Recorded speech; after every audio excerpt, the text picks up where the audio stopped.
Daniel Padilla desperadong makuha ulit si Catherine Bernardo. Kumakalat ngayon sa ilang social media platforms ang issue na tila nagiging desperado na umano ngayon ang aktor na si Daniel Padilla na makipagbalikan sa kanyang ex-girlfriend at ka-love team na si Catherine Bernardo. Hindi naman lingid sa kaalaman ng lahat ng mga netizens na sinusuyong muli ni Daniel Padilla ang kanyang ex-girlfriend na si Catherine Bernardo dahil noon pa mang nagdaang Christmas special ng ABS-CBN ay panay lapit na ni Daniel kay Catherine Bernardo.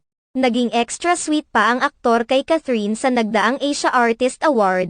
Binura na rin niya ang kanyang breakup message kay Catherine Bernardo. Subalit, matapos ang ilang linggo na hindi umubra ang panunuyong ito ni Daniel Padilla kay Catherine Bernardo, naging desperado na umano ang aktor na muling balikan ni Catherine. Kaya naman humingi na umano ang aktor ng tulong sa anilang mga common friends. Ayon sa mga kumakalat na chika, nakikiusap umano si Daniel sa malalapit na kaibigan nilang dalawa ni Catherine na ay set up sila para makapag-usap sila ng masinsinan. Nais umanong kausapin ng masinsinan ni Daniel Padilla si Catherine Bernardo upang linawin at magpaliwanag sa aktres hinggil sa mga isyong kinakasangkutan niya na naging dahilan ng kanilang paghihiwalay.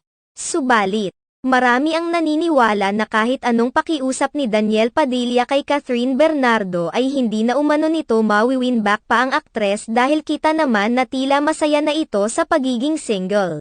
Ayon pa sa paniniwala ng Ayla na masyadong malaki umano ang kasalanan ni Daniel Padilla kay Catherine Bernardo kaya naman malabo nang balikan pa ito ni Catherine. Maging ang veteran showbiz columnist na si Christy Furman ay naniniwala rin na kahit pakinggan ng mga kaibigan nila ni Catherine o ng aktres man mismo ang paliwanag ni Daniel Padilla ay wala pa ring mangyayari. May nagsasabi pa na baka hindi naman dahil sa mahal pa ni Daniel si Catherine kaya sa makikipagbalikan rito kundi na-realize lamang umano ng aktor na maapektuhan ang kanyang showbiz career kapag nakahanap ng bago si Catherine Bernardo na ipapalit sa kanya.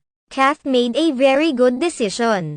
Daniel is not a respectable and a well-mannered person. He is a shame. Kath is strong and will make it alone. She does not need Daniel.